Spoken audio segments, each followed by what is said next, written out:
On clean energy, I'm very enthusiastic to see the hydroelectric generator that we used to have on the Avon at Ringwood generating electricity once again. So will he use the powers afforded to him in clause 273 to take on the huge barriers to entry that prevent community energy generators from actually selling to customers?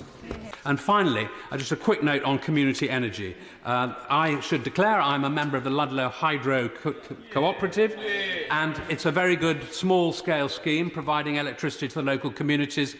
Their lordships have made some suggestions to encourage other such schemes, and I very much hope the Minister will look upon them favourably.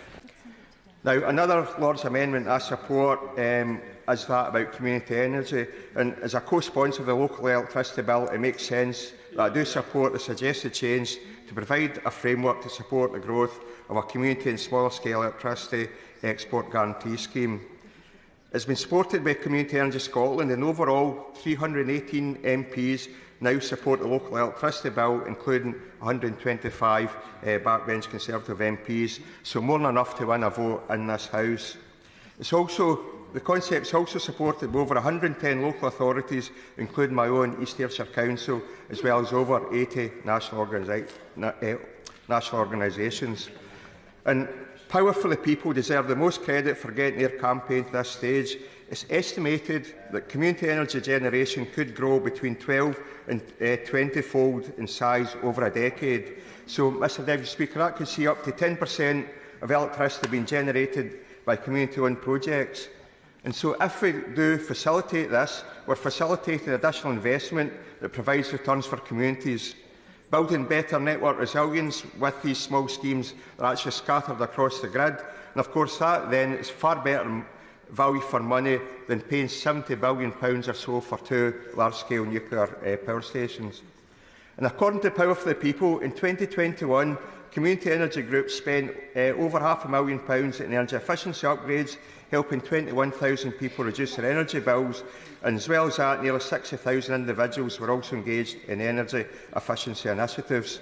So, of course, this means reducing future energy demand for the entire system, and it's quite clear that community schemes that reinvest returns is actually a virtuous circle. The Lords' amendments that have been added into the bill are all welcome additions. Indeed, many of these were recommendations in the Net Zero review. I will therefore be supporting their continued inclusion, and if needed, will be seeking to retable many of these amendments. Now, community energy schemes can bring great benefit to local communities, so will the Minister also, in the wind-up, commit to retaining the amendments to help encourage such community energy schemes? I will also be supporting clauses 272 and 273 inserted in the other place, promoting local electricity production as the bill proceeds through its stages in this House. Community energy provides cheaper, greener power and distributes benefits locally. The community energy sector has the potential to be 20 times bigger by 2030, powering 2.2 million homes and saving 2.5 million tonnes of CO2 every year. However, community energy projects currently generate just 0.5% of the UK's electricity. This is because the financial, technical and operational requirement involved in becoming a licensed supplier put initial costs of more than £1 million. The amendments passed in the other place would rectify this, and they must remain part of the bill. Ministers have said repeatedly they want more community energy. Now is the time to see that they mean it. I'd also like to add my support to clauses 272 and 273, which were added to the bill in the other place. The current energy and wider cost of living crisis brings into sharp focus the consequences of failing to transition away from fossil fuels, and action must be taken to accelerate this transition. And in this regard, I believe community energy projects have a crucial role to play. I wish to focus my remarks on community energy. It is an absurdity that the community energy sector has seen minimal growth in recent years, accounting for less than 0.5% of total UK electricity generation capacity, not because of the cost of technological development or even deployment, but energy market and licensing rules. This should be so easily fixable. And so, Madam Deputy Speaker, I want to add my voice to clauses 272 and 273 to enable community schemes to sell the electricity they generate locally. These seem straightforward, pro-competition, pro-consumer reforms, and my central ask is that they should be adopted as part of the bill, but if my honourable friend, the Minister, is minded not to support them, then what will he propose to open up this huge community energy sector opportunity that the 2021 report of the Environmental Audit Committee identified could grow by 12 to 20 times by 2030, powering 2.2 million homes? Fourthly, Madam Deputy Speaker, we need to remove those obstacles that currently block community energy schemes from realising their full potential, and thus I would urge the Government to give full consideration to retaining clauses 272 and 273, which were introduced as Lord's amendments. One of the great challenges with transforming our energy system is that so many people and communities feel as if something is being done to them, that a burden is being imposed on them. Community energy schemes enable local people to be part of the solution, participating in the benefits and showing that we are all in this together. The Government has repeatedly said that it wishes to see more community energy generation, but that they object to amendments on the grounds that they constitute a subsidy. That is not the case. Rather, these amendments would give community energy schemes fair access to the market. If the Government is serious about community energy, then it has to find a way to bring community energy to market, and that will be precisely by the kind of mechanism of fixing a price, as we already do for contracts for difference. I urge the Government to accept those amendments on community energy or to offer a workable alternative. During the Lord's stages of the bill, we saw a number of amendments moving the hydrogen levy away from customers' bills, establishing a net zero duty for Ofgem, banning new coal mines, introducing a local electricity bill and mandating reporting on EPC standards for homes. I trust the Government will welcome these amendments. There is much to welcome in the amendments from the other place. I wish to speak particularly to clauses 272 and 273, the former local electricity bill, backed by 318 MPs, 125 on this side of the House, to enable community groups to sell electricity to local customers. It is still bewildering to me, living somewhere sunny, windy and with a huge tide, why this has not progressed sooner. Clause 272 sets up a community and smaller scale electricity export guarantee scheme to provide a guaranteed income for the electricity from small scale renewable energy generators with a capacity below 5 megawatts. Surely, with dramatically rising energy prices and a system currently still reliant on fossil fuel imports, new local, secure, low-carbon generation should be desirable.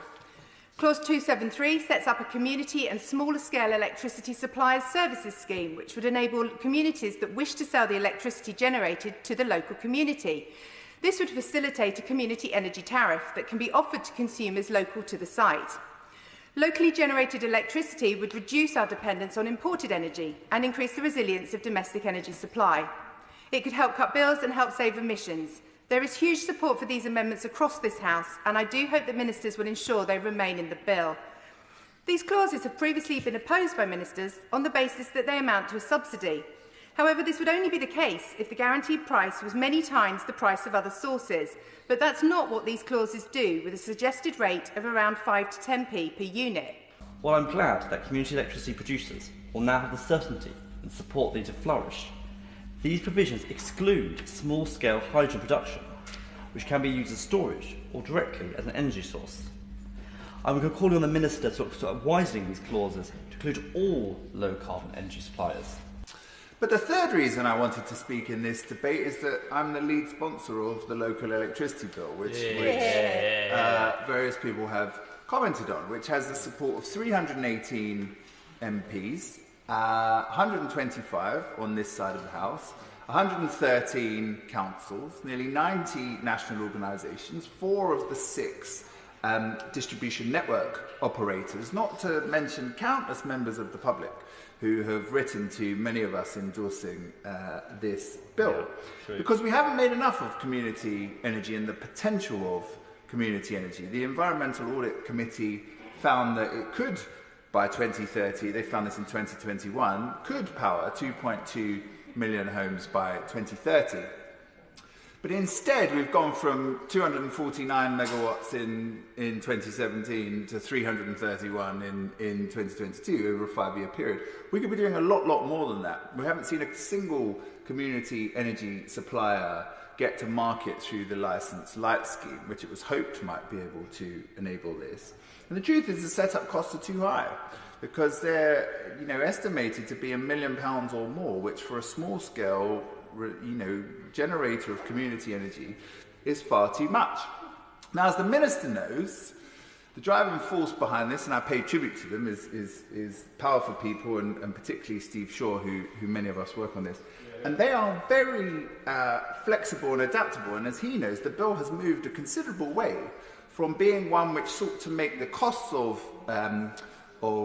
joining the network for renewable energy suppliers, community energy suppliers, proportional to their size, to now being a bill which says, why don't we let them team up with larger suppliers so they can sell their energy at a fair price and access the metering and maintenance capabilities of those larger suppliers. Now, I understand that is still not something that, that's still not currently a position that the government supports. So I say to the Minister, work with me and the other supporters of this bill as this bill progresses to get to a position that the government is comfortable with, because it's hugely popular. People often disagree about whether to have nuclear or not. They disagree about which renewable source we should put more money into, how long are we going to need to use fossil fuels. Almost everybody supports community energy. Indeed, the government has consistently said it supports the development of community energy. So work with us to try and find the right mechanism to get some money behind community energy, because it's high time we found the right mechanism to enable it to flourish. And of course that process has been started with a number of very well thought out additions to the bill from the other place, on Ofgem, on hydrogen, on coal, on community energy and home retrofitting. Those have arrived in the bill as it has made its way through that House, and we'll be seeking to defend those changes in this place, and we hope the government will see the wisdom of those changes and not seek to overthrow them in the House. Many honourable members raised community energy schemes, which I strongly agree have a role to play in tackling climate change. And whilst it would not be appropriate to mandate suppliers to offer local tariffs, and this should not be a commercial decision for suppliers, I would like to reassure the House that my officials are actively looking into what further support we can offer the sector, and I've already met and will meet again, I am sure, the honourable member for Wantage to discuss how we can work together to move this forward.